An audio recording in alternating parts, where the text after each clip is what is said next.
You will hear a conversation about a language course. First, you have some time to look at questions 1 to 5.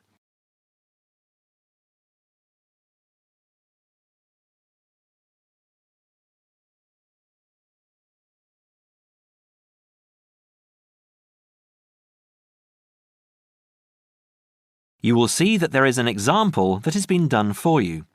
On this occasion only, the conversation relating to this will be played first. Good morning, Borgheimer Language Courses. How may I help you? Oh yes, I contacted you some time ago about following a German course in Germany, and you advised me to take your placement test before we go any further. Well, I've done that now, so I'd like to go ahead with booking the course for this summer, if that's possible. Certainly, sir. You said you took the placement test. What was the result? I was placed at the O3 level. O3. Right. That's lower intermediate. Fine, Mr. The answer is Level 3 or Lower Intermediate, so the course level has been filled in for you. Now we shall begin. You should answer the questions as you listen, because you will not hear the recording a second time. Listen carefully and answer questions 1 to 5. Petterson. John Petterson. Could you spell that for me, please, Mr. Petterson? Petterson.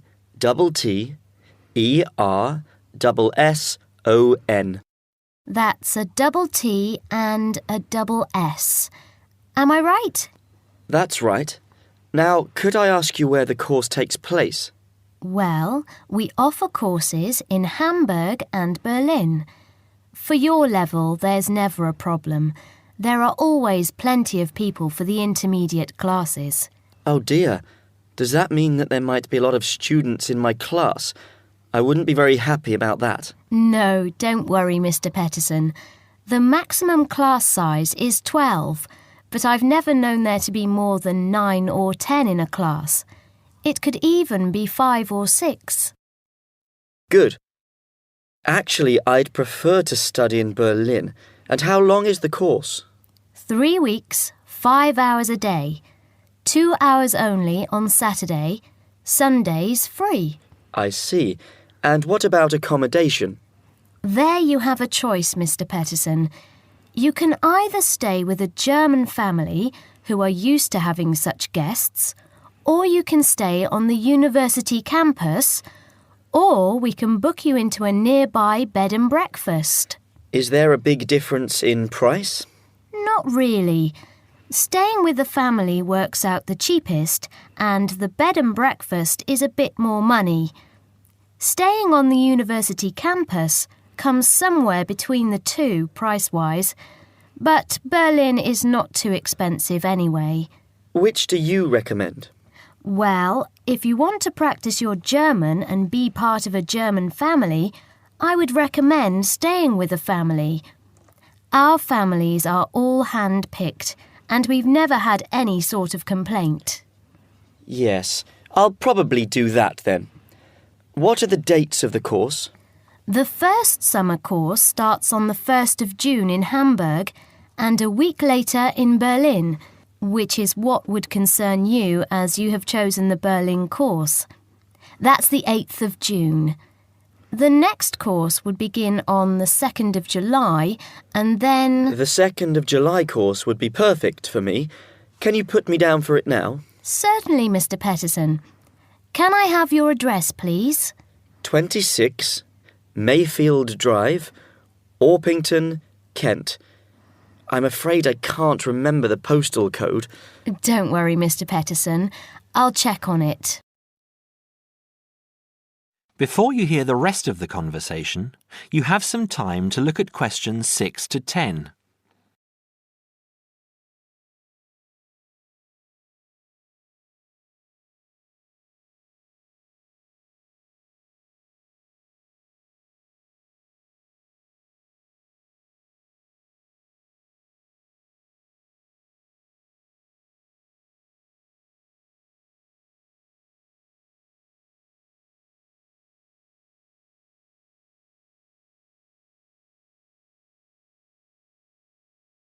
Now listen and answer questions 6 to 10.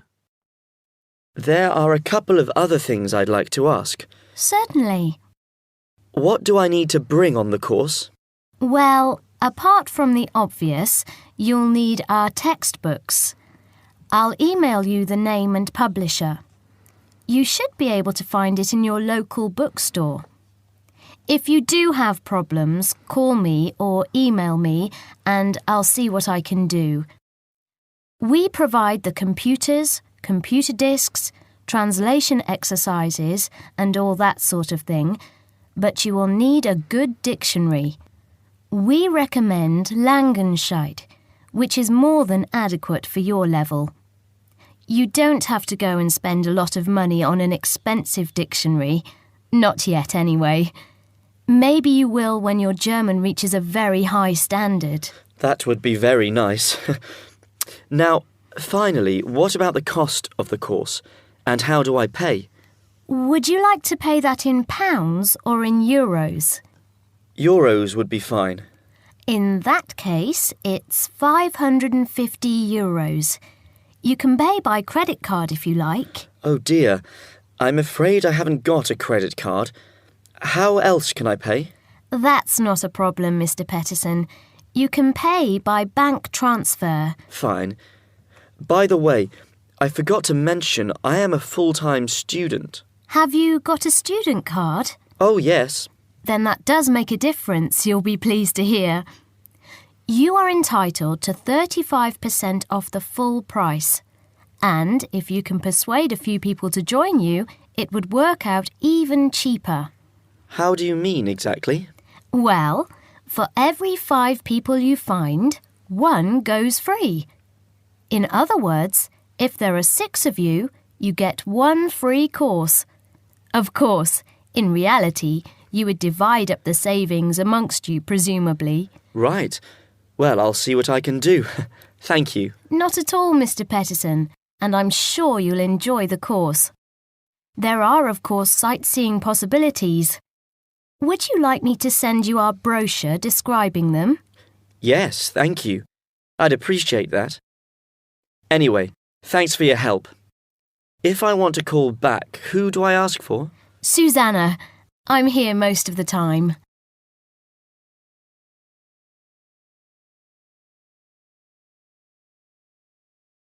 That is the end of part 1. You now have half a minute to check your answers.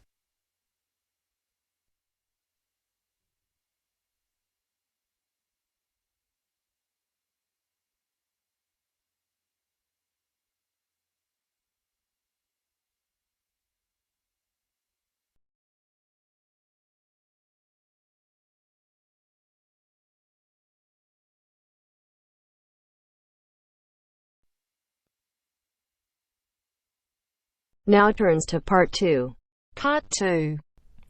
You will hear a guide giving instructions to a group of international students in Canada preparing for a whale watching trip. Before you hear the talk, you have some time to look at questions 11 to 16.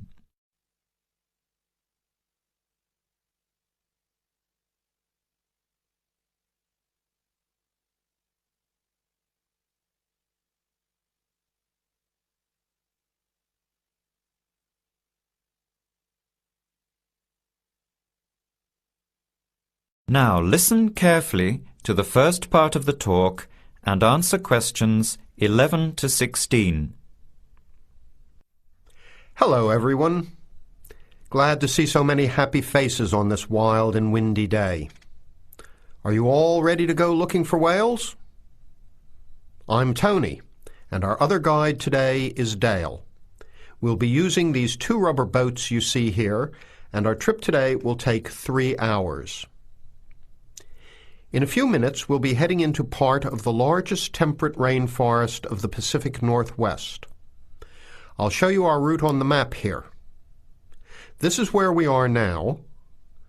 We'll be leaving the sheltered bay and heading out across the mouth of the bay toward the open water.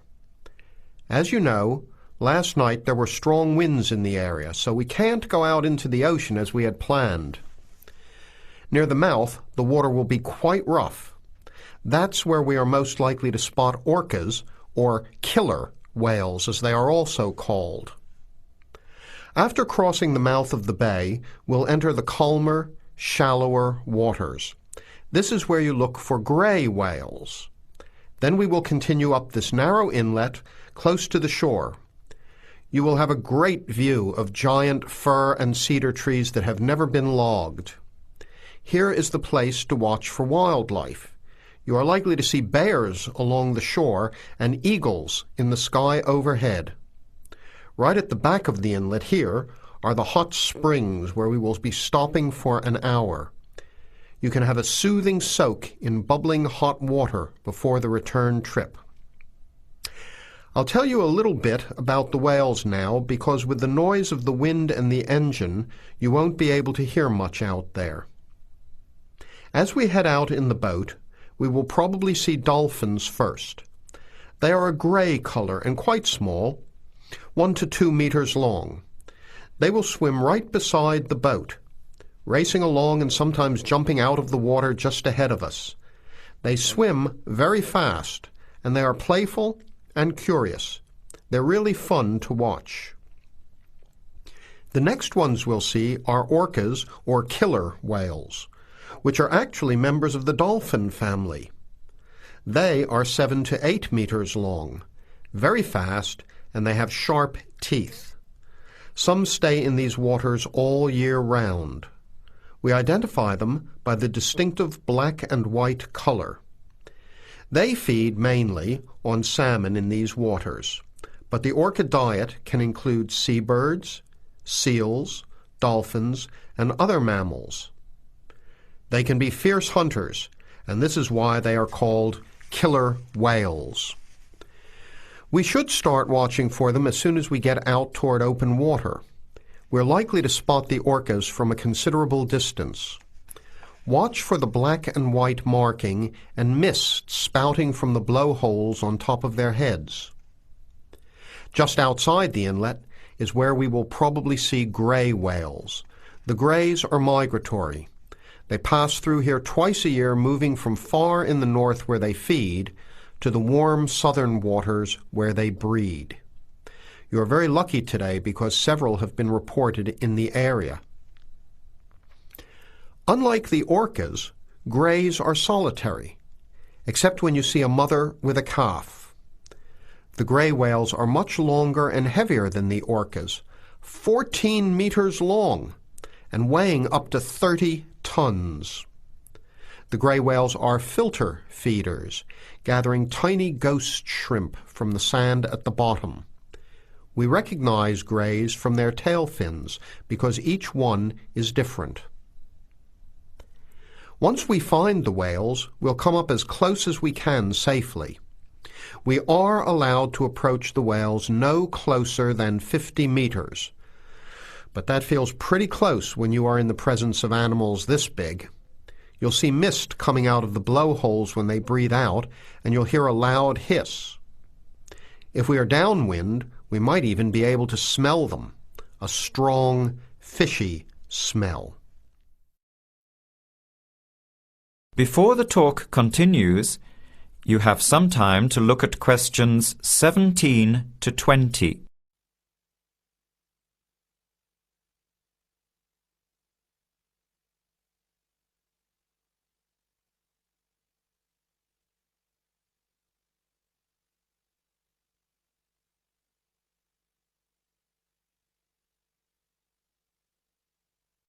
Now, as the talk continues, answer questions 17 to 20. Now, for just a few words of caution.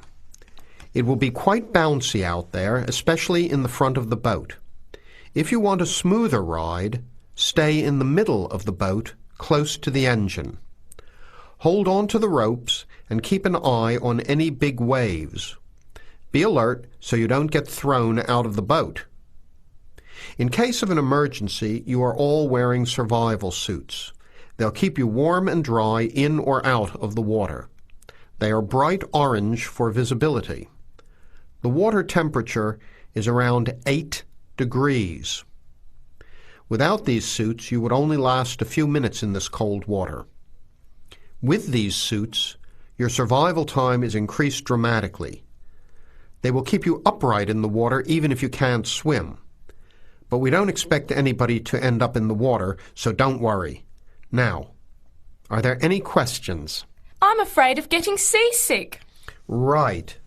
I was just coming to that. If you think you might get seasick, take one of these patches and put it on your arm at the wrist, like this. It works on pressure points of the body and will relieve seasickness without the drowsiness you can get from pills. Are there any other questions? All right then, let's start loading up the boats. We leave in 5 minutes. That is the end of part 2. You now have half a minute to check your answers.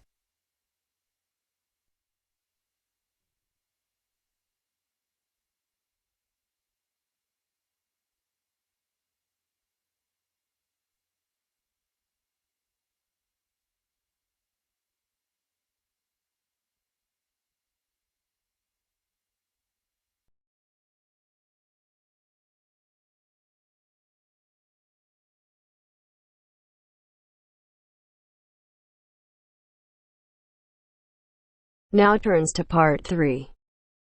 Part 3. You will hear two friends discussing what to study at Mitchford University.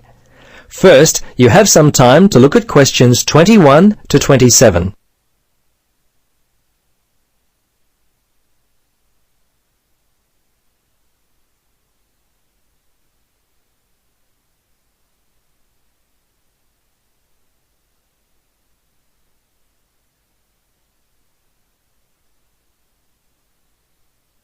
Now listen carefully and answer questions 21 to 27. Hello, Gloria. Hi, Paul. I just heard that you're studying psychology this year. At the moment, that's true, but to be honest, I'm not sure exactly what to study. You're in your 3rd year at university. Do you have any advice for me? Well, it's a difficult question for me to answer, but I do have some ideas based upon my personal experience that may be of help. Anything would be helpful at this point. I'm feeling a little worried about what I should do. Well, there are a few things that I would recommend. Firstly, ask yourself, what do you really enjoy studying? For example, maths, English, science? This will help you decide what course you should do. The university handbook lists all the courses available. You should take some time to look at it. A couple of my friends spoke with recent graduates of courses which took up a lot of time. Another thing which took a lot of time was an interview at the Dean of Academic Affairs office. They're always so busy there. Unless you've got a lot of time, I wouldn't bother with either of those ideas. Okay. Gloria, I understand there are some excellent publications that I can look at which will help answer my questions. But the trouble is, I'm having a real hard time locating them. Do you know where I might be able to go? Yes, I encountered this very same problem when I was deciding on what to study. I managed to locate a few excellent books that really helped me to decide what was best for me. Now, some of the details will be a little inaccurate. That's no problem. If you could just remember the titles, I'll be able to look them up at the university library. Now, let me just get my pen. Okay, ready? All right. The first book I found was What Should I Do? It was written by Paul Smith, and I believe it was published in 2000 by Smith Brothers. I think this was the best book I read, although Judy Newton's Choosing University Courses was also an excellent help for me. Can you remember what year that one was published? Let me see. Most of the books I read were published around the same year, 2000, I think. I can't remember who published it. I think it was Printers Limited. You'll have to check that one out yourself. No problem. This is just what I've been looking for. Anything else you could recommend? Yes, there was one other book which I remember because my cousin works for the publishers Brown and Tate. He started there in 2002. Anyway, the book's called Surviving University and was written by Julie White. It's an excellent book, which came out in 2004. I certainly recommend it. Before you hear the rest of the conversation, you have some time to look at questions 28 to 30.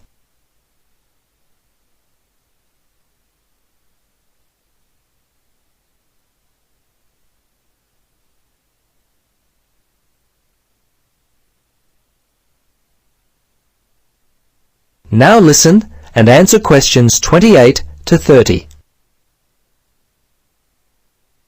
Gloria, this discussion has been so helpful.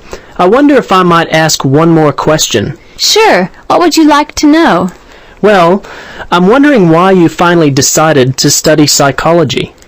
Well, what helped me to decide was my interest in working with people. I think that's what you've got to really decide in your own mind.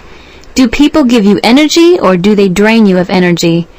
I asked my friends what they thought of my idea, and most of them thought it was a good choice. Yeah, I think my parents or family members who know me well would be a good place to start. I think if you like to research subjects, you might prefer to work by yourself. That could help you to decide what area you should study. For me, I like working with numbers, and I knew psychology involved a lot of this, so that also helped me to choose my course of study. The bottom line is you've really got to know what you naturally like to do. Once you work that out, you simply choose areas of study that relate to those things. Well, Gloria, I can't thank you enough for your time. Would you be interested in joining me for a coffee?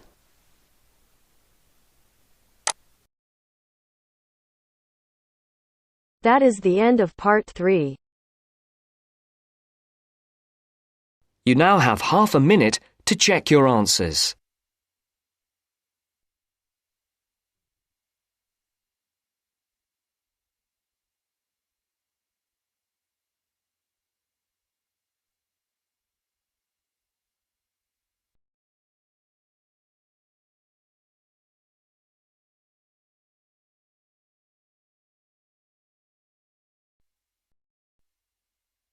Now turns to part 4. Part 4. I'd like to go over some simple security measures today. First, you have some time to look at questions 31 to 40.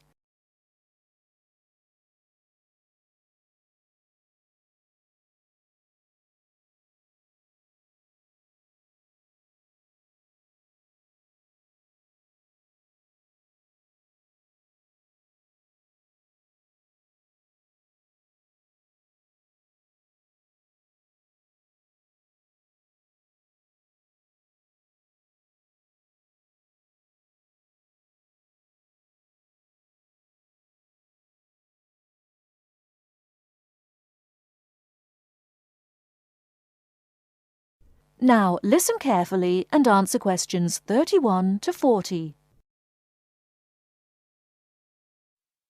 Hello everyone. I'd like to go over some simple security measures today. As you all know, there have been a few small incidents with students' possessions being lost or stolen, and as the student representative for Middlesex Hall of Residence, I'd like to remind everyone of a few simple things we can do to make our accommodations safer for everyone, and to remind everyone of the security measures already in place. First of all, I'd like to go over what security measures are already in or around the halls of residence. As you turn off the road into Middlesex Hall, there is a security barrier for people arriving by car. Students, or anyone else for that matter, have to report to security through the speaker before they can even enter the car park. Once they're in the car park, we have CCTV, that's closed-circuit television, linked directly to the security office, so that anyone coming into the front entrance via the car park can be seen by the person on duty. We also have cameras around the Hall of Residence. The film from the CCTV is kept by security in case there is a problem and we need to send the film to the police to help identify the person. So, barriers and CCTV. In addition to these, there is security lighting in the car park and around the Hall of Residence, which is on from night to morning. These security measures are there to help, but the really important thing is the front entrance. At the front entrance is a keypad lock. Now, as you all know, to open this you need your student card and the 4-digit security code. As you also know, you should not give this code to anyone you do not know, and you should never let anyone into the Hall of Residence.